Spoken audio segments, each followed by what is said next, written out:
Last time we talked about limits, right? Okay, and I kind of like talking about limits, not because they are so useful in programming, maybe not so much, but they are just like a really interesting case of categorical thinking, of the way you go over these levels of abstraction up and down, right? So I will start by summarizing what I've said before and drawing a bigger map of where we are, because we have actually talked about seven different categories, or maybe 5. Well, we'll count, okay? So we start with this category C, right? The generic category C, where we start everything, where we want to define the limit. So here is our category C. And the limit is, you have this diagram here, you have a vertex and you create a cone, right? And then we said, okay, but what does it mean to pick this diagram there, the objects and maybe connections between them? Well, it means that we need another category that defines this diagram, called the index category, right? So the index category, it's supposed to be the simple thing, very simple thing, but it's not really necessary, right? I mean, nothing in the definition says it has to be simple. It doesn't have to be finite. It could be an infinite category. Who knows, right? But in most cases, it's just a simple category. It has just like a few objects and a few morphisms between them, right? So here's an example, just 3 morphisms. The composition of these two is the third one. So let's call this like I, J, K, the objects, okay? So we have like 3 objects and 3 morphisms, plus of course the identity morphisms, which I don't have to talk about, right? Because we all know that they are there. So selecting a diagram here means actually having a functor.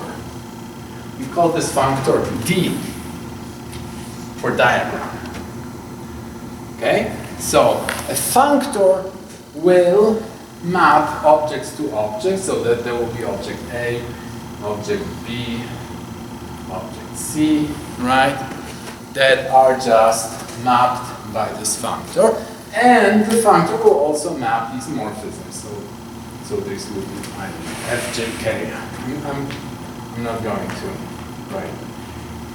But we understand this, right? So that's one part, selecting the diagram. And we do it with a functor. Second part is selecting this apex of our cone, right? So we said, well, we could in principle start with yet another category which has a single object. And it's okay to do this. And it's actually, I looked into it, and the Khan extension definition of a limit is kind of nice. So maybe one day we'll come back to this, okay? But for now, we'll just say, okay, here's another functor. Another functor that just takes all these objects and smooshes them into one object, okay? We call this object C, then this functor is called delta C. It's a constant functor. It maps all objects into one object and all morphisms into identity morphism, period. That's the definition. So, now we said, okay, so there is a natural transformation between these two functors, right? And the natural transformation is a bunch of morphisms. One morphism per object in I, right? The source category. So in this case, we'll have 3 morphisms. Sometimes call them projections, okay? because in the case of product, these were just the two projections. Here, there are maybe many of these projections. And because it's a natural transformation, then we get for free the naturality condition. And naturality condition says that these guys have to commute, these triangles, the sides of the cone, right? Or the pyramid, really, here, but in general, it's called a cone. They have to commute. So there are these three walls here, and all three of them have to commute. These three triangles have to commute. So like going this way and this way must be the same as going this way, right? And we get this for free if we impose naturality condition. If we say this is a natural transformation between these two functors. Okay, but functors form their own category, right? So whenever you have two categories, you have a functor category for these two categories, right? So let's draw here a functor category. Now a functor category between two categories, there is a notation for this. So if this is a functor category between category I and category C, then it's in square brackets I, comma, C. That's the name of this category, right? Just a naming convention. So in this category, we have a functor, delta C, right? And it's an object here, right? Here it was something that was going from one category to another category and mapping all these objects. Here it's just an object, right? So it's an object delta C. And another object, D. D is just an object here in the functor category, right? And where do these natural transformations sit? Well, natural transformations are morphisms between functors. Okay? So this natural transformation from delta C to D, right? This family of morphisms, that just sits encoded in just a single arrow, right? But of course there are more arrows here, right? Possibly. Who knows? There may be many natural transformations between the same delta C and D. These will correspond to different cones that have the same apex. But of course, we can have cones with different APCs, right? So there's, like if we take C prime here, okay, let me put C prime here. Oh, it's outside of the category. Okay. So this is a bumpy category. Okay. So there is a delta C prime. Okay? And there is again a bunch of morphisms going from delta C prime to D, right? And that's yet another bunch of cones, right? So we have cones going from C, we have cones going from C. Okay, so 1, 2, 3. And then we said, okay, but now we want to have this universal cone, right? So a universal cone, which we call lim D, right? So let's say this is the universal cone, lim D, okay? So this universal cone has this property that there is a unique morphism going from this universal cone to our cone. Right? But now we have cones and we have morphisms between cones, okay? Well, turns out these guys form a category. Okay? Well, let's call it this category cone D. It's a category in which we have cones.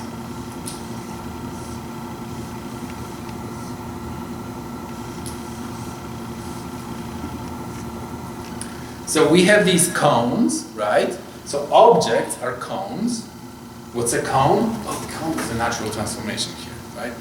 Okay, so that's a cone. So these are these cones. Now we have morphisms between these cones. Okay, what's a morphism between these two cones?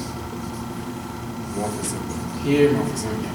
Okay, a morphism between cones in this category, we look back into category C and see, okay, so this cone has a vertex C prime, this cone has an apex C, right? We know that how we got this cone, right? We got it from this category, right? So we define a morphism between these cones as a morphism from one apex to another apex, right? But not just any morphism will do, okay? Because we want to have these special morphisms, and I'll explain in a moment. Let me draw a cone that's based on C prime, right? So we have two cones, one with an apex C. So for the moment, let's reinstate the C here. We'll change it to LMD later, right? And we have another C prime. We want this morphism to factorize these cones, meaning we want these triangles to commute. So what are these triangles? Let me point out what these triangles are. These are all the triangles who have this morphism M, let's call it M, as its height. Okay? So let me draw this little picture here. So here's the M, here's the C prime, here's the C, right? And now from C, we have an arrow going to, well, I call these objects ABC. Well, let me call them, let me give them better names, right? These are images of these objects under the functor D. So I should call them really dk, right? So this is functor D acting on object K, gives me this object. So this is D acting on K. This is D acting on J. This is D acting on I. Okay? So I have a better name for it. So let's say this is DI. Just for the heck, right? So we have one cone, and this is one component of this natural transformation, right? And then we have another cone, and this is one component of this natural transformation for the cone that starts at C prime. And we want all these triangles to commute, okay? And as I said before, the fact that we want these triangles to commute, like remember what we did with these triangles that were commuting? We said, oh, this is a natural transformation, that's why they commute, right? Let's forget about the commute. So we would like to do the same trick with these triangles, to find a natural transformation in which these guys commute, okay? And let's see if we can do this.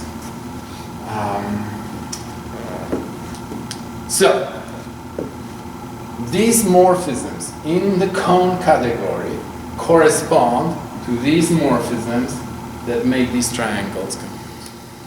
Okay. Now the limit, we said the limit is the terminal cone in this category, right? So a terminal cone in this category, so now I can put it as lim D here, call this guy lim D, right? The terminal cone, a terminal object is something that has a unique morphism from any other object in the category, right? It doesn't have to exist always, but if it exists, then we call it a terminal object. So this is a terminal object in this category, meaning there is a unique, and this is important, it's a unique morphism from any other cone. Okay. So now let's compare these two pictures just for kicks, right? A cone here,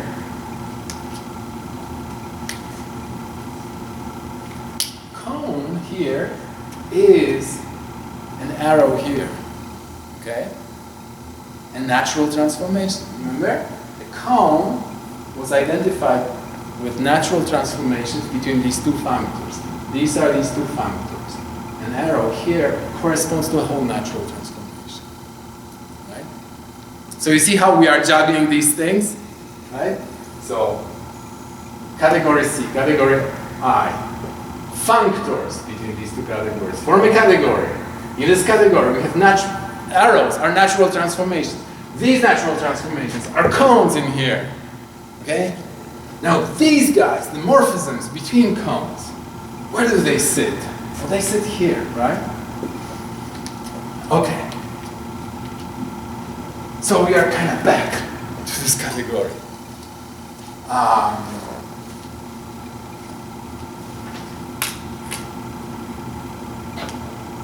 So let me restate the statement that I just said about the terminal cone, okay? The terminal cone,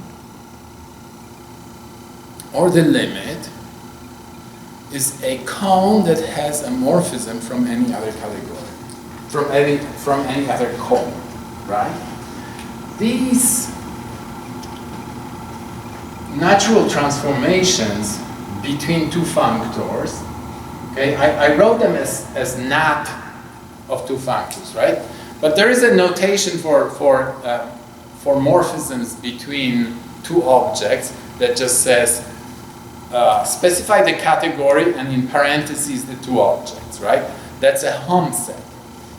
Okay? So a home set in this category, that's a set of natural transformation between two functors, right? That's a home set. I mean, a home set in any category is just a set of arrows between two objects, right? So for every two objects, you get a home set, which is just a set, okay? So this set here will be, maybe I should use red for this, right? So this is a set of natural transformations. Instead of saying NAT, I will just name the category IC. It's a functor category, and the home set in this functor category goes from delta C to D. Okay? So that's one home set. This set of arrows going between these two functors. In other words, if we look here, this is a set of cones with apex C. Right? So there may be many cones with the same apex. They just differ by having different projections. Right? Yes? Does the existence of a terminal object imply commutativity of a triangle? Well, no, a terminal object, okay, a terminal object is just a single morphism from any other object. So there are no commutative triangles in defining a terminal object, right?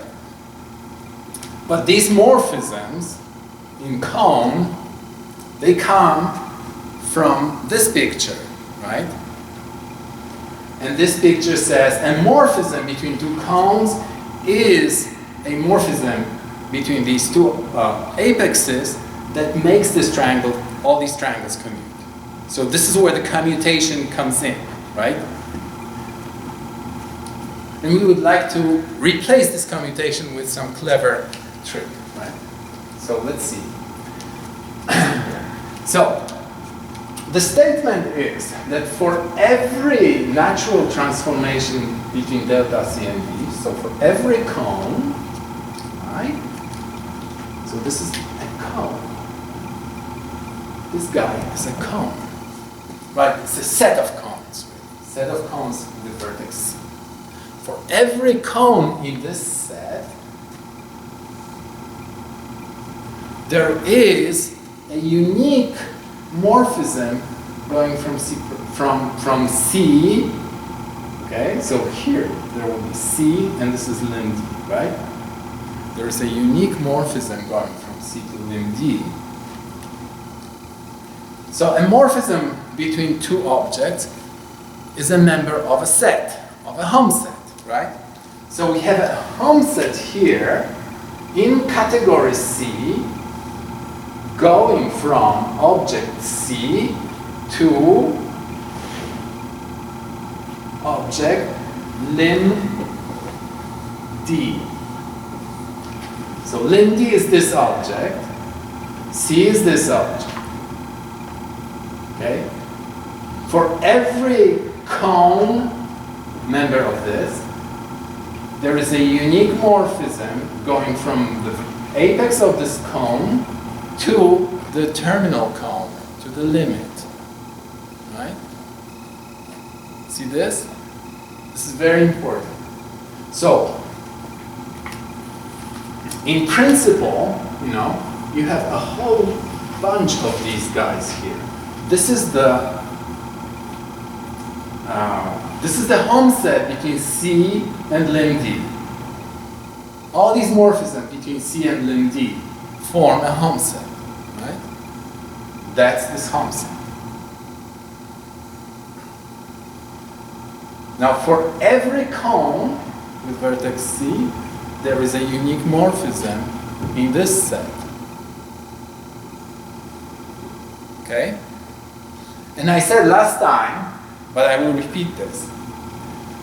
This goes actually both ways.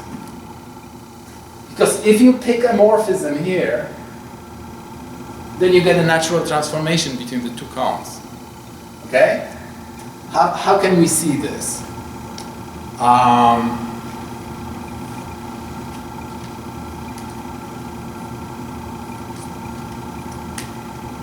Well, look at this picture, right? So we have this, here we have limb D. We have a cone.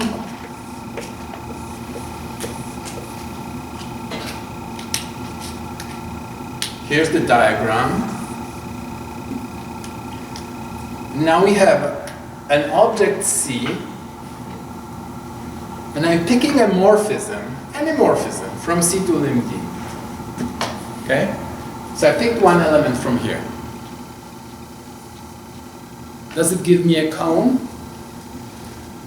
Okay, let me construct this cone for you. Okay? So, this morphism here, after this morphism here, I can compose them, right? What if I compose them? I'll get a morphism like this. Does this triangle commute? By definition, it commutes. Because I compose these two to get this one. So, it automatically commutes. Okay, I have these two also, this and this, right? If I compose them, I'll get this one. And it automatically commutes, right? And the same with this guy, right? Compose these two, and get this. So, having the terminal cone, the limit, and a morphism from C, I can create a cone from C to this diagram. So for every morphism here, I have a cone. Okay? So this goes both ways. For every cone, I have a morphism, a unique morphism, but also for every morphism, I have a cone. There's one-to-one correspondence between cones and morphisms in this home set. Every morphism here, right? Now, okay. And because this is a unique morphism for every cone, there is no squishing right? There is just one-to-one correspondence between morphisms and cones. Totally one-to-one. Now, where do these guys live? This is a set of morphisms. You can see. This is a set of natural transformations. Okay? They are both sets. Okay? And here's the biggest trick. Okay? There is a category called set. Well, I'll extend it. Okay? Category set, in which these guys are just points. Okay? They're objects there.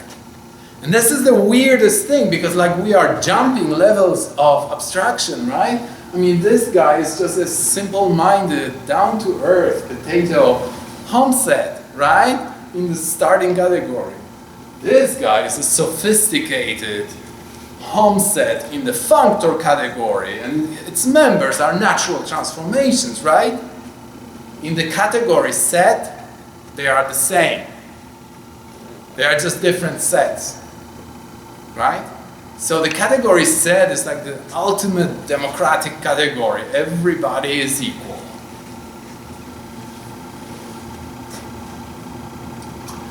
Okay.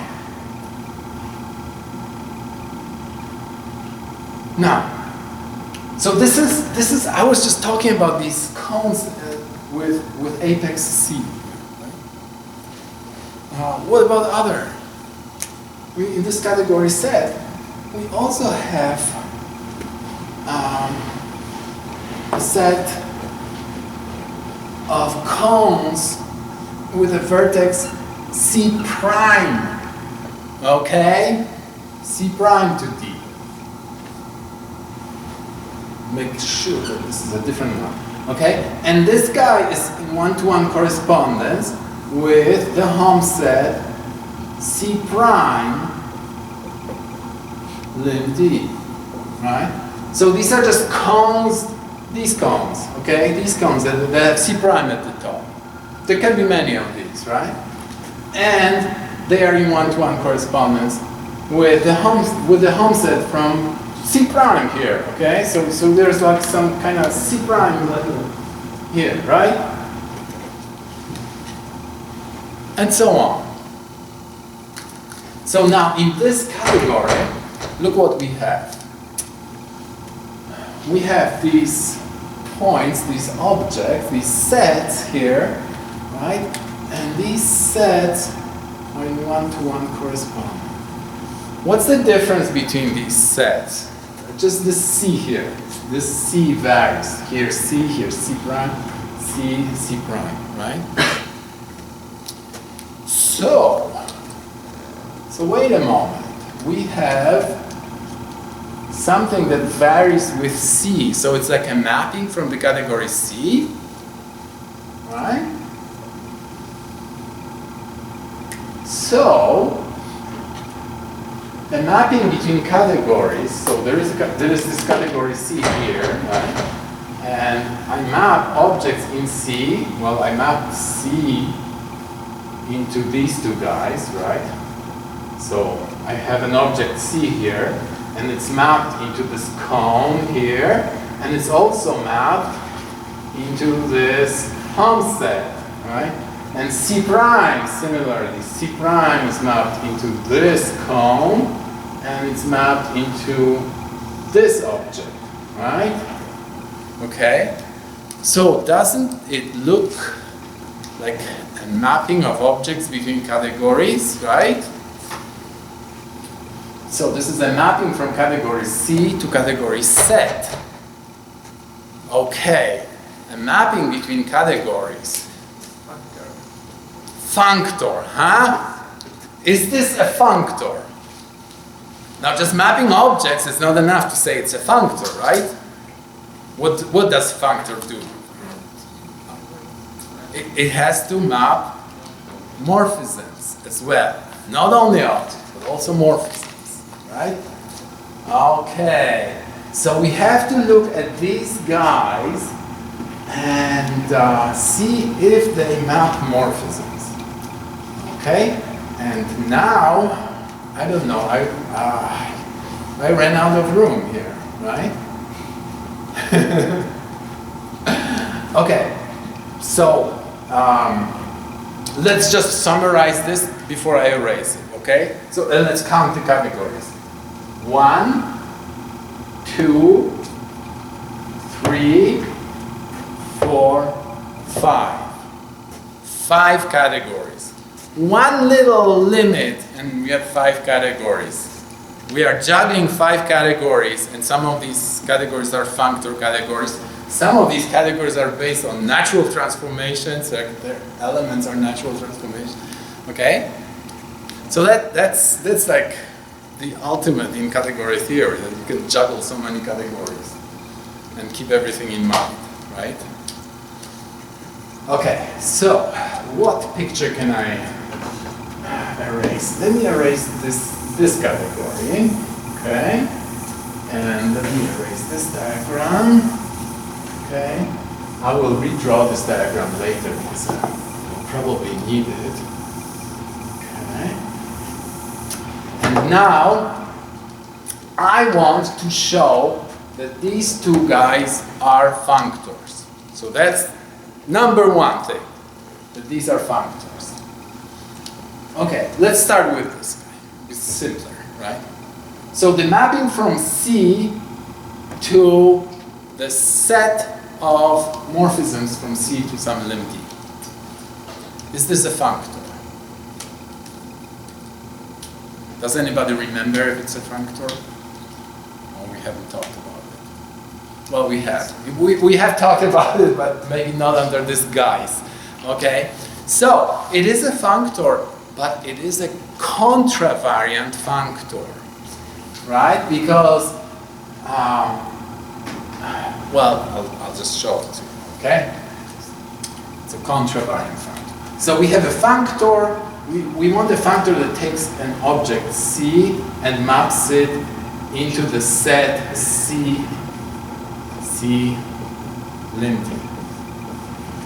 Okay? So, how do we prove that this is a contravariant functor? Well, we have to define the so-called contramap.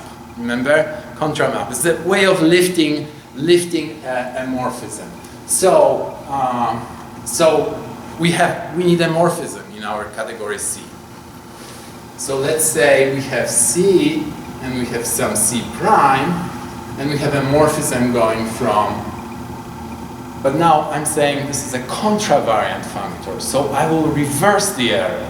Instead of going from C to C prime, I will go from C prime to C, okay? And I will call this F, okay? And lifting F means this guy is mapped into C prime lim D, right? It means that I have to find a function or a morphism. Well, it's actually a function because these are sets, right?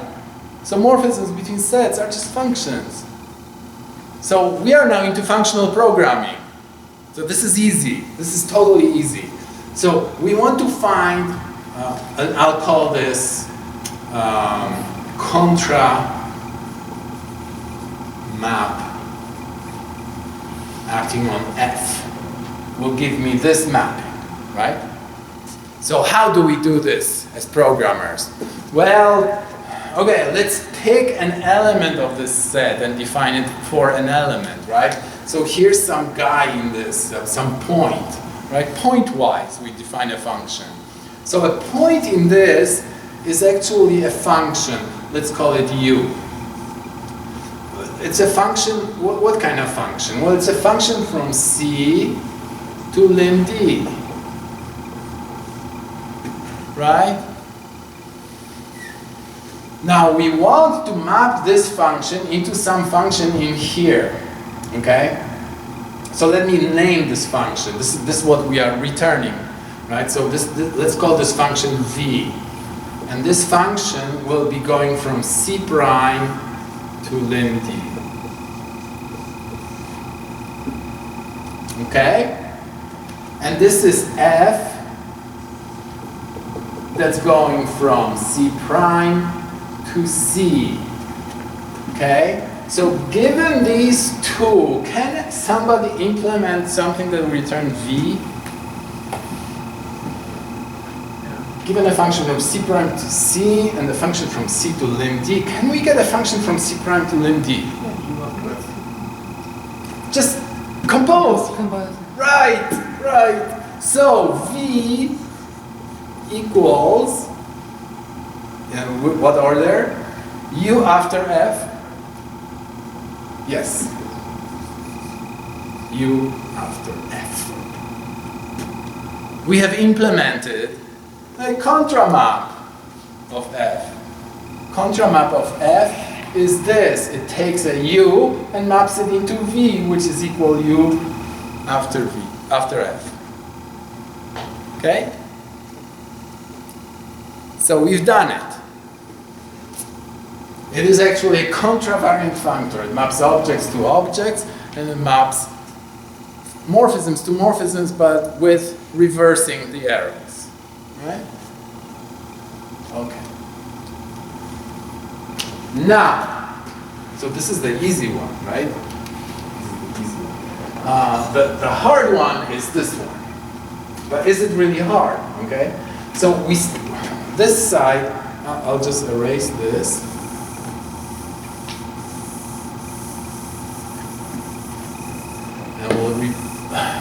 We'll do this, okay?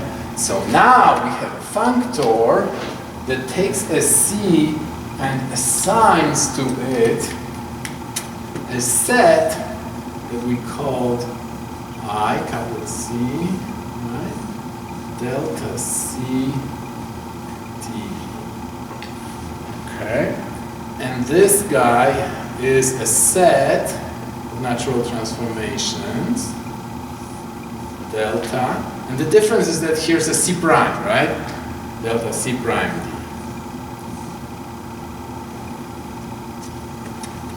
Now this seems really, really hard, right? Like scary stuff.